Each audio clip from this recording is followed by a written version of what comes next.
Make up mind. Fight. Boss battles are one of my favorite parts of video games. Pitting the player up against an exciting, menacing encounter as a means to cap off a level, fulfill a story lead up, or just test the player's skills will never fail to get me hyped up in a game, and it's kind of a shame that games in general have been moving away from boss fights as they've grown more cinematic and story-driven. A great boss can easily add to the experience of an already great game, and I can think of loads of examples of games that would be significantly worse without specific encounters. On the flip side of things though, bosses have just as much potential to go horribly wrong as they do to enhance a game. Whether it be a developer forcing new unwanted mechanics on the player, putting the player in a position they won't be prepared for, or just introducing an all-around boring or frustrating encounter, boss fights are no strangers to being the ultimate roadblocks in games. The big yeah but moments and otherwise great experiences. In this video, I wanted to name some of my picks for what I would call terrible bosses in great video games. It's easy to pick on bad encounters in already lackluster games, but I feel like it's much more interesting to examine where otherwise sound design goes wrong. These are the worst bosses in great games. I think it's time for Jack to let her rip. There are no bosses from Revengeance on this list. I just wanted to use that clip.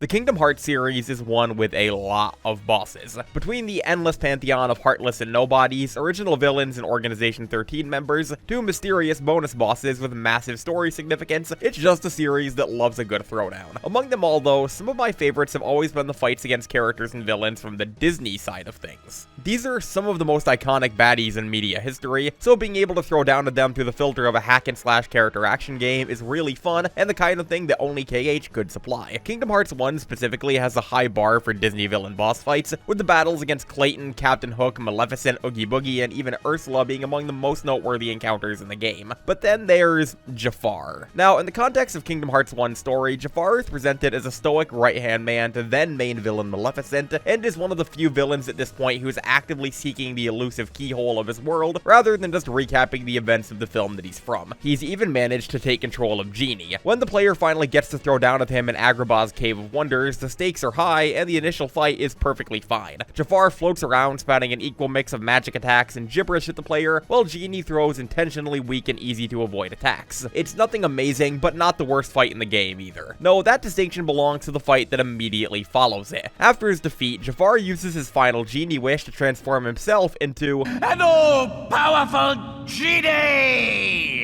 Which leads to an encounter in the fiery underbelly of the Cave of Wonders. Now, if you think the concept of a battle against an immortal, all-powerful magical being in a lava-filled cavern sounds exciting, then boy do I have some news for you. The fight against Genie Jafar is an exercise in slow, meandering boredom, and is a massive example of woefully wasted potential. Despite the grandiose stage that's been set and the high story stakes, the fight consists entirely of jumping around slowly shifting platforms and taking pot shots at Iago, while Jafar slowly and methodically tosses easily dodged and healed through lava rocks at the player. Yeah, you don't even really fight Genie Jafar, he's more of a background element. Your real target in this fight is Iago, who can be found floating around the arena carrying Genie Jafar's lamp. Despite the relative ease that should come with beating up a parrot and a lamp, they both rock a surprisingly robust health pool, meaning that a fair bit of damage will have to be done before they eventually collapse. Making this worse is the arena, which constantly shifts in such a way that actively keeps you from attacking Iago and the lamp at certain points. This would be fine if, say, the fight was more interactive and there was more to avoid to keep the player busy, but considering the absolutely plodding pace and easy avoidance of Jafar's attacks, it effectively just becomes a bunch of standing around and waiting for platforms to line up. It's just an incredibly slow, boring, and easy battle. And we don't even get that many funny Gilbert Gottfried lines. What's the point of putting Iago in your game if he barely speaks? Holy fuck, is this wrong? Regardless, this fight is easily a low point in Kingdom Hearts 1's otherwise stellar boss design, and while some might argue that the encounter against Genie Jafar in KH2 is worse, at least that one has stuff going on. This fight is just boring, which to me is a worse crime than being frustrating. At least make me feel something.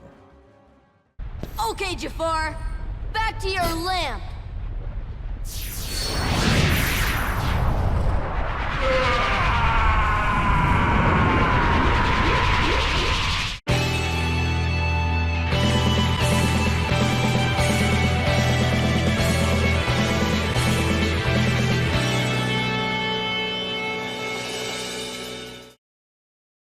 You guys want to hear a controversial hate-click farming YouTuber take?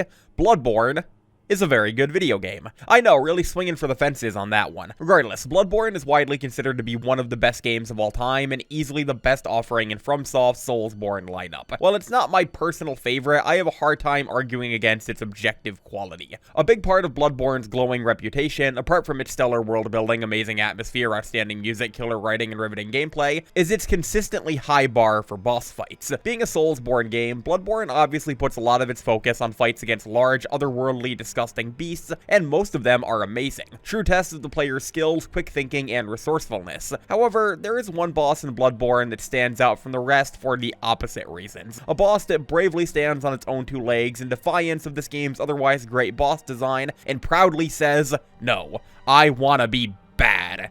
And it's not Mikolash.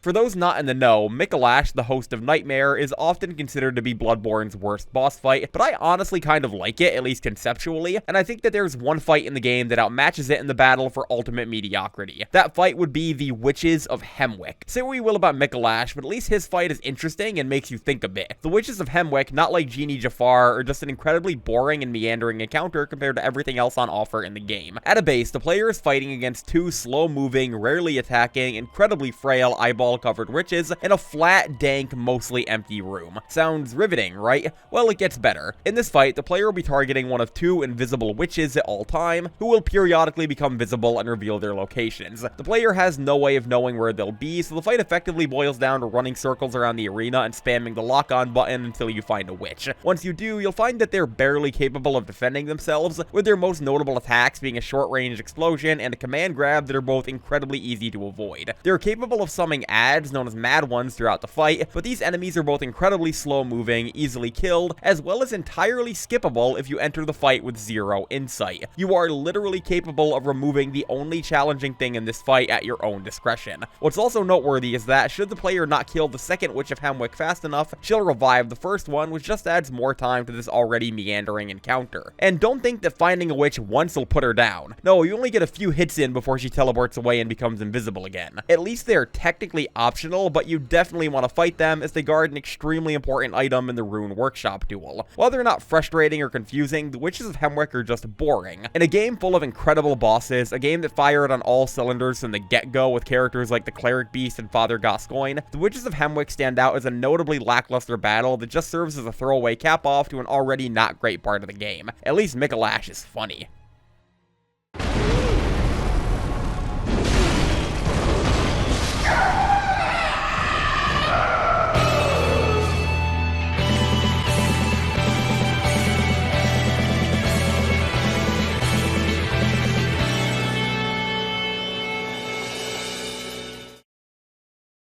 I made it a conscious point to mostly exclude final bosses from this list. This was mainly because I feel like the criteria for a bad final boss is very different than a bad normal boss, and also because if this video does well, I can make a sequel about final bosses. Haha. Anyways, Super Mario Sunshine is a game that's bosses aren't typically its strongest suit. They're not bad by any stretch, but just don't really stand out compared to the game's other platforming challenges. That said, they succeed in the most part in iterating on the skills the player spends the entire game using. PD Piranha, Gooper Blooper, Wiggler, they all use the game's base water spraying mechanics in unique ways to expose their weak points and generally make the player think on their toes a bit. So it might come as a surprise to the player that, in the game's ultimate battle against King Koopa Bowser himself, you're not spraying water at all, or even using your base abilities. I don't think it's a hot take to say that the final boss of a game should pay off the abilities the player has been using up to that point in a fulfilling way, and Super Mario Sunshine's final boss fight completely falls flat at that. At a base, you're fighting Bowser as he takes a bath in a pool of green slime, which I swear I've seen on Google Images somewhere, using the rocket nozzle to knock out extended platforms on all sides of the arena. The rocket nozzle, of course, being an ability that replaces your base hover nozzle that you don't unlock until halfway through the game. Prior to this, the rocket nozzle is only used to access one level and a small handful of optional shines. Compare that to the hover nozzle, which you've been using somewhere in the ballpark of the entire goddamn game. Mario Sunshine features a lot of baffling design decisions, and chief among them is focusing the final boss on an ability that you barely used prior to this. But don't worry, even removed from that, that, the fight is still bad. You spend the entirety of it running along the edge of Bowser's tub as an absolute onslaught of hitboxes fly your way, including fire from Bowser, bullet bills from Bowser Jr., and water from the tub that flies out in an extremely erratic pattern. Your health is less of a concern in this fight as being flung out of the arena by something you couldn't avoid is. The fight's also extremely buggy as it's very easy to literally slip through the cracks of the arena after you've broken out the target platforms. Yes, this is indeed our first frustrating fight on the list rather than our first boring one. And even with all of that tossed aside, the fight is just very anticlimactic, and if you know what you're doing, it'll likely be over before it even begins. This fight's just a mechanically confused wet fart to end the game on. Something like a complex platforming challenge using all of the skills you've earned along the way while Bowser attacks you from a distance would have been great, but as is, not even Bowser's bath can clean up this mess.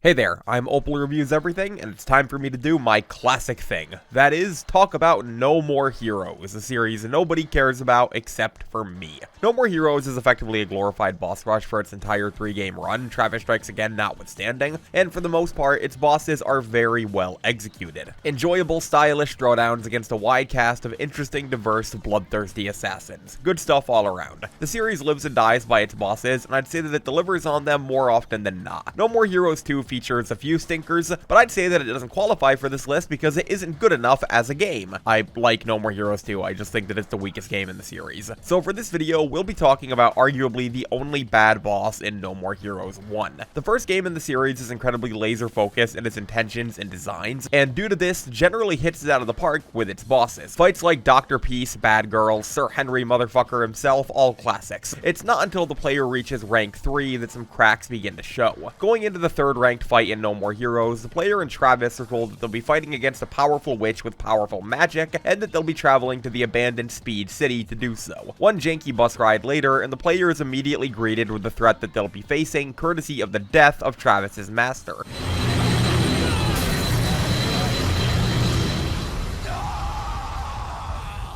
But it's not a magic-wielding witch the player is fighting, but rather something far worse. A Karen. Now, at a base, the third-ranked assassin, Speedbuster, has a badass design and concept. She's an overweight, considerably elderly woman who wields a shopping cart that transforms into a powerful laser cannon. I can get behind that. However, once the fight actually begins, the player will quickly realize that this isn't a normal No More Heroes boss fight. Rather than having a slugfest in an enclosed arena, Speedbuster's battle is effectively a short and normal level with enemies throughout. The primary caveat here is that there'll occasionally be a gigantic insta-kill laser bearing down the middle of the arena. If the player gets caught by this laser, they'll be forcibly pushed back while their health and beam katana energy are slowly sapped. If they reach all the way down, then you die. All while an ear-splitting laser sound periodically rings through the player's speakers. The player's goal is to reach Speedbuster for the kill while avoiding the laser, and to this end, they'll spend the entire fight weaving in and out of nearby buildings and taking back roads on either side to finish things. What the game doesn't tell you, though, is that you absolutely fucking have to stick to the left side, because you see, reaching Speedbuster isn't enough to win, and if you find yourself trying to brute force your way to her, you'll quickly be blasted down to size. No, what you actually have to do to defeat Speedbuster is hack away at a nearby telephone pole, causing a domino effect that knocks her cannon out of commission. This is problematic for a few reasons, but the main of which is how cryptic it is. No More Heroes features very few environmental interaction moments before this, and in any case that it did, the player was able to lock onto their target to figure out what they needed to do. In this case, the telephone pole is only on the left side of the arena, can't be locked onto, and has its domino effect hidden from the player's view by the camera positioning. It's just incredibly clouded to figure out, especially in a game where up to this point the boss fights have been very straightforward. At least her death is neat, as she's the first lady that Travis is able to bring himself to kill in the game. A big character moment, just wish that it capped off a better fight. Farewell. And good night.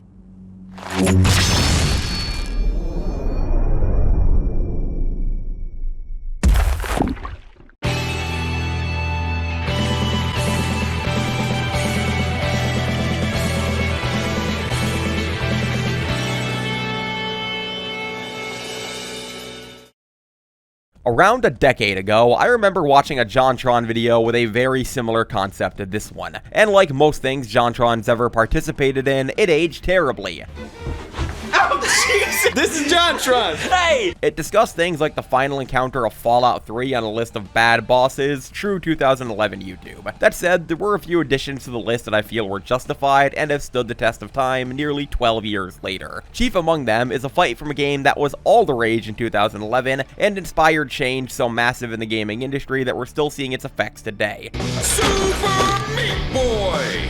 Now, let's set aside the fact that this is a pioneering indie game that success helped shape the way for thousands of amazing games from smaller developers in the future, and instead focus on its boss fights. Meat Boy is an interesting case for this list because it features no way for the player to directly attack enemies in its titular character's moveset. You can dash, move, and jump, that's it. Because of this, the game's bosses generally tend to lean more towards the platforming challenge side of things, with the player often avoiding the boss and obstacles in equal measure for the eventual win. The first 3 bosses pull this off very well, with the fight against Brownie in particular being one of my favorite bosses in any game, but it's almost immediately followed up by Super Meat Boy's absolute worst offering, Little Horn. Little Horn is a unique boss at this point in Super Meat Boy because it's the only fight so far that has the player locked down solely to an enclosed arena rather than a lengthy platforming challenge. The cutscene before the fight shows us that the player is dealing with a massive army of dead Meat Boys from their inevitable hundreds of deaths up to this point, and if they're as angry as I was playing the game for the first time, then the player is in trouble. Unfortunately, this amazing setup is wasted by one of the most anti-fun bosses I've ever fought in a video game. At a base, Little Horn's attacks are all nearly instantaneous and made deliberately impossible to dodge in the moment. He throws in cheap shots and mix-ups to guarantee that the player can't react. This is intended to be balanced out by all of his attacks occurring in the same order every time you fight him, meaning that the fight effectively boils down to an elongated match of pattern recognition.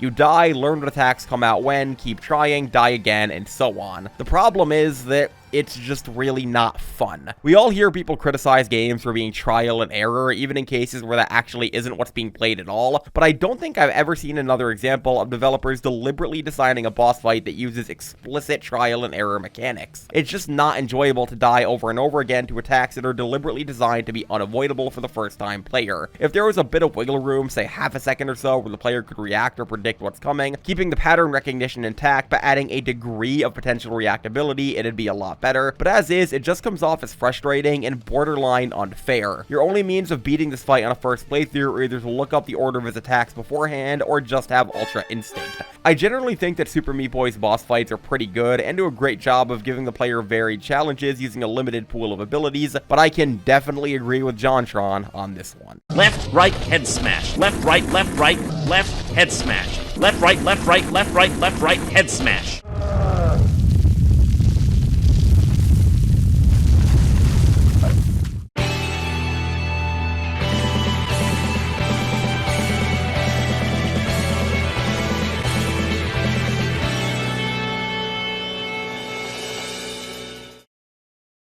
The Resident Evil series is a difficult one to discuss for a video like this, since for the most part, the player's experience against any given boss will be heavily dictated by what equipment they have going into the fight. Even in cases like the infamous Tyrant in Code Veronica, where the player can easily be soft-locked by not entering the fight with enough ammo, comes down more to the design of the game itself rather than the fight. Because of this, I want to discuss a boss that puts all players on an equal playing field regardless of how many guns or bullets they have. Resident Evil 4 is one of my favorite games of all time, and I thoroughly believe that virtually all of its standard boss fights are stellar in their design. Note that I said standard, though. Resident Evil 4 is controversial for its inclusion of QuickTime events in certain cutscenes, which can result in instant game overs if failed. Despite the game's otherwise solid design aside from this, it seems that one visionary designer at Capcom thought that these QTEs weren't obtrusive enough and proudly said, "What if a QTE boss fight?" He was promptly promoted and went on to spearhead the cancellation of Mega Man Legends 3. Jokes aside, I know that it might be contentious to call the Krauser knife fight from RE4 a boss battle, but it's definitely an extended one-on-one encounter against one of the game's main villains, so I'm inclined to count it. This fight is exactly what's on the tin, a several minute-long series of QuickTime events as Leon Chad McLongcott Kennedy squares up against newly appearing villain Jack Krauser in a life-or-death knife fight. Failure means a knife through the throat, and victory means progression through the game. It's not that hard. The problem with this fight, aside from the blank slate of a nobody villain that the player is fighting, is that the entire boss fight is composed of QTEs. Similar to Little Horn, it's very difficult to beat on a first-time playthrough due to the unpredictability on display, and the fact that the game actively fakes you out by not tying a QTE to every attack that Leon throws or dodges in the cutscene. You pretty much have to be in Zen mode to beat this fight your first time around. Resident Evil 4 generally only alternates between 2 or 3 inputs for all of its QTEs, but whichever one pops up is entirely up to chance. This is just a fight that requires an extreme amount of focus and intention, and not for the right reasons. This is compounded further by the fact that in the modern ports of the games, the QTEs are broken. Yes, many of the game's QuickTime events weren't updated to accommodate for the 60 FPS frame rate present in the HD versions of the game, which means that they require inhuman levels of input speed to react. On professional mode specifically, the QTEs are deliberately made harder by default, so combined with the 60 FPS weirdness, this fight effectively becomes frame perfect. If it were just a gimmicky QuickTime event boss fight, it'd be one thing, but the fact that it wasn't updated to accommodate for modern hardware really tips it over the edge for this list. It's one of the only problems present in an otherwise nearly perfect game. Let's hope that the remake does something about it, because if not, I don't think we can expect Ada to swoop in and save us again.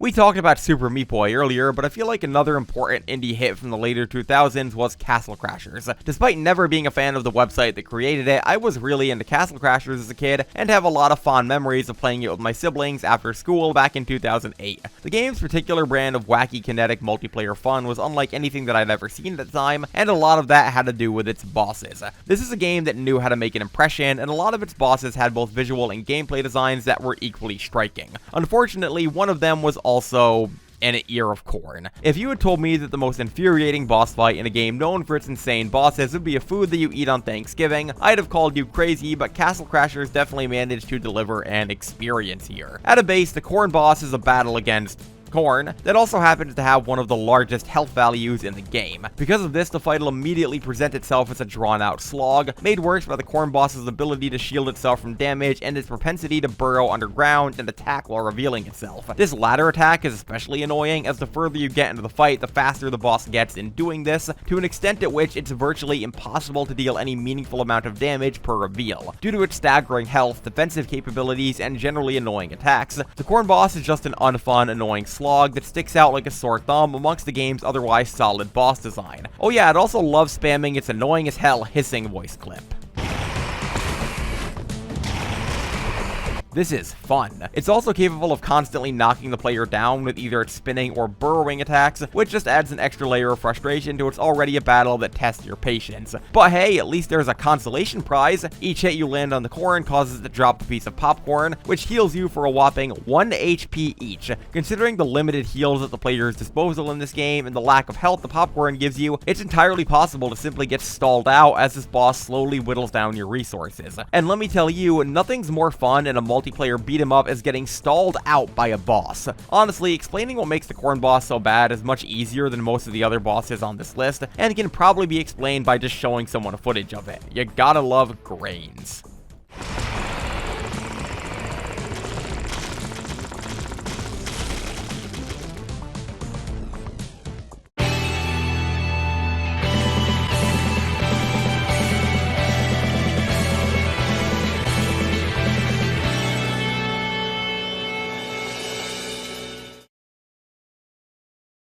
I want to stress that while this list isn't ordered, I truly believe that these last 3 bosses on the list are the cream of the crap, the true worst bosses we'll be discussing. Starting with Boolossus. Luigi's Mansion is a game that had a huge burden to shoulder, as it both had to justify its own existence while also selling people on the GameCube. And considering both the Luigi's Mansion series these days and the sales of the GameCube, I'd say it succeeded at one of those things. Luigi's Mansion generally succeeds in its boss fight, and considering that most of the game consists against mini-bosses against portrait ghosts, I'd say that that's a good thing. But no amount of love for the green guy can cause me to forgive Boolossus. Boolossus is the third main boss fought in Luigi's Mansion, and as its name implies, is a large boo composed of many smaller boos. Simple enough. I'd say this fight makes a very strong first impression with the spooky cutscene of the ghost fucking with Luigi beforehand, and the pounding, terrifying music playing. It's good stuff at first. Unfortunately, the fight fizzles out very fast. The name of the game is using your poltergust to drag Boolossus towards the nearby frozen unicorn statues, popping him up like a DeviantArt balloon on their horns. Following this, the player has to suck up each individual boo, totaling 15 mini boos that need to be captured. And unlike literally every other boo the player has fought up at this point in the game, which can be sucked up like any other enemy, these mini boos need to be frozen first. What results is a frantic frenzy of a boss fight that sees the player spraying ice in all directions, attempting to catch any boo that enters their range. It's admittedly pretty fun and thrilling at first, but the later you get into the fight, the more the cracks start to show. When there's just a few boos left, their speed and agility will increase tenfold, and they'll start actively avoiding the player. This will result in the very fun situation of the boos hanging out off of the edge of the balcony you're fighting on, out of the player's range, and actively taunting them. What's worse is that, with few enough boos left, they actually won't reform into Boolossus, so you're stuck in this battle state. Some would say that the optimal strategy is to just wait for the boos to come to you and then bait them into an attack, but I would argue that while this strategy is effective, standing and waiting for the boos to come to you, knowing they'll scatter if you move a muscle, also isn't very fun. Also, remember to capture the boos fast after you freeze them, or else they'll break out and send you back to square one. This is simply a loss-loss type of boss fight, with every strategy at the player's disposal being frustrating or meandering to some extent. Every time I play through Luigi's Mansion, I dread the fight against Boolossus. And apparently in the PAL New Game Plus version, you actually ride on the poltergust during this fight, which I'm sure looks about as fun to control as it is. You can suck up 50 boos normally, but these mini guys are just too troublesome. This is why you're number 2.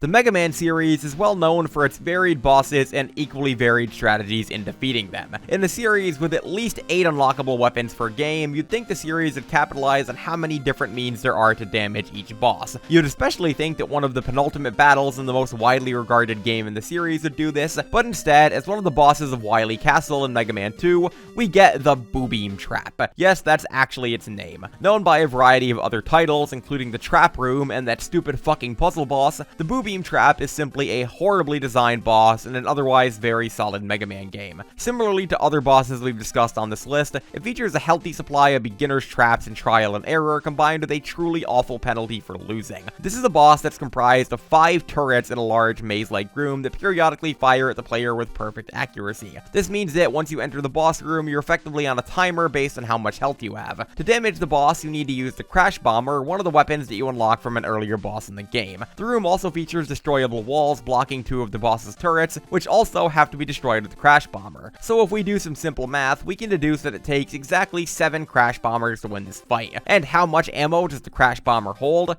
Well, 7. This means that if you waste a single Crash Bomber or enter the fight with less than maximum ammo because God forbid you use the items the game has given you, then you literally can't progress. You just have to wait for the Boo Beam Trap to kill you, at which point you have to respawn and grind weapon energy against normal enemies. Compounding this is the fact that the game actively tries to bait you into wasting ammo, as the boss arena is adorned with decoy walls that only serve to waste your Crash Bomber ammo. This is a truly horribly designed encounter, with an overly punishing consequence for loss and a layout that's too rigid for its own good. Make the boss vulnerable to one other weapon, maybe remove the decoy walls, and we're good. But as is, it's a definite choice for one of the worst bosses I've ever fought in a game.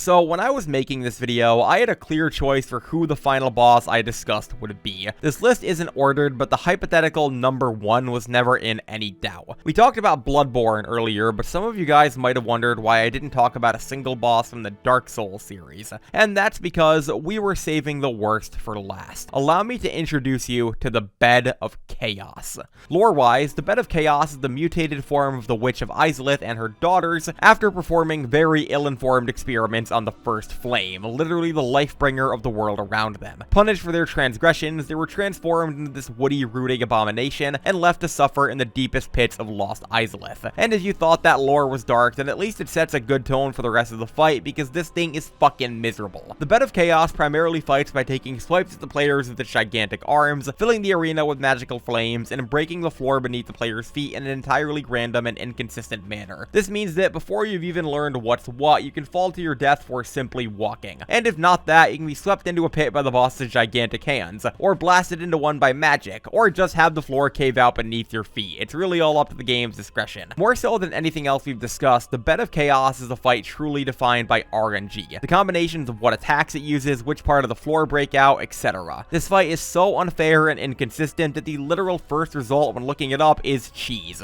People really don't want to deal with it. Your success in this fight is 100% determined by getting the right roll of attacks at the right time. And in any other game, this would be bad but not horrible, but in Dark Souls, however, where death can result in a permanent loss of resources, it's especially punishing. And every strategy you hear or read for this fight has some kind of drawback. Full armor to poise through its attacks, floor crumbles beneath your feet. No armor to sprint through, you get swept into a hole. Stand in the center and throw firebombs at its weak point, you get fired right back. There's no surefire way to defeat the Bed of Chaos without a bit of guaranteed trouble. And the worst part is that killing it is super easy. You just need to run to either side of it, destroy 2 weak bugs, run to the center, and kill 1 more bigger bug. That's it. And the game even saves your progress between attempts. The bugs don't respawn. But even considering that, even with these generous concessions the game gives you, it's still a miserable experience. Actually getting to the bugs is harder than the entire last area of the game. Hidetaka Miyazaki, the director and creator of the Dark Souls series, has actively said that the Bed of Chaos was his biggest regret in Dark Souls 1. It stands as an absolute blemish on what's otherwise a pristine game, and nowhere else in the entire Soulsborne catalog, even in the witchiest, ancientiest, wyverniest moments in the series, it's never as bad as the Bed of Chaos. If you're a prospective Dark Souls player, you're planning on getting into the series after Elden Ring, well, I'd say be prepared, but a more accurate thing to say would be ready. Be ready for the pain that the Bed of Chaos will bring you.